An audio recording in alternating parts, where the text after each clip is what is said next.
ನೀವು ನೋಡ್ತಾ ಇದ್ದೀರಾ ಜನಸೇವಾ ಕನ್ನಡ ಟಿವಿ, ಇದು ನಿಮ್ಮ ವಾಹಿನಿ. ಕಳ್ಳರ ಕೈಚಳಕಕ್ಕೆ ಕಂಗಾಲಾದ ರೈತ.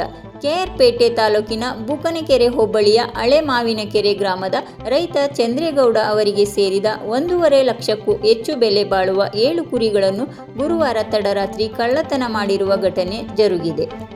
ರೈತ ಚಂದ್ರೇಗೌಡ ಮಾತನಾಡಿ, ಹಲವು ವರ್ಷಗಳಿಂದ ಸಾಲ ಮಾಡಿ ಕುರಿ ಸಾಕಾಣಿಕೆಯಲ್ಲೇ ಜೀವನ ಸಾಗಿಸುತ್ತಿದ್ದೆವು. ಆದರೆ ಗುರುವಾರ ತಡರಾತ್ರಿ ಕೊಟ್ಟಿಗೆಯಲ್ಲಿದ್ದ 47 ಕುರಿಗಳಲ್ಲಿ 1.5 ಲಕ್ಷಕ್ಕೂ ಹೆಚ್ಚು ಬೆಲೆ ಬಾಳುವ 7 ಕುರಿಗಳನ್ನು ಯಾರೋ ಕಳ್ಳರು ಕಳ್ಳತನ ಮಾಡಿದ್ದಾರೆ. ಈ ಕಾಯಕವನ್ನೇ ಅವಲಂಬಿಸಿ ಜೀವನ ಸಾಗಿಸುತ್ತಿದ್ದ ನಮ್ಮ ಕುಟುಂಬ ಘಟನೆಯಿಂದ ತೀವ್ರ ಸಂಕಷ್ಟಕ್ಕೆ ಸಿಲುಕಿದ್ದೇವೆ. ಹಾಗಾಗಿ ನಮ್ಮ ಜೀವನದ ಆಧಾರಗಳಾದ ರಾಸುಗಳನ್ನು ಪತ್ತೆ ಹಚ್ಚುವ ಮೂಲಕ ಕಾರಣಕರ್ತರಾದ ವ್ಯಕ್ತಿಗಳನ್ನು ಬಂಧಿಸಿ ಸೂಕ್ತ ಕ್ರಮ ಕೈಗೊಂಡು ನಮಗೆ ಸೂಕ್ತ ನ್ಯಾಯ ಒದಗಿಸಿಕೊಡಿ ಎಂದು ಮನವಿ ಮಾಡಿದರು.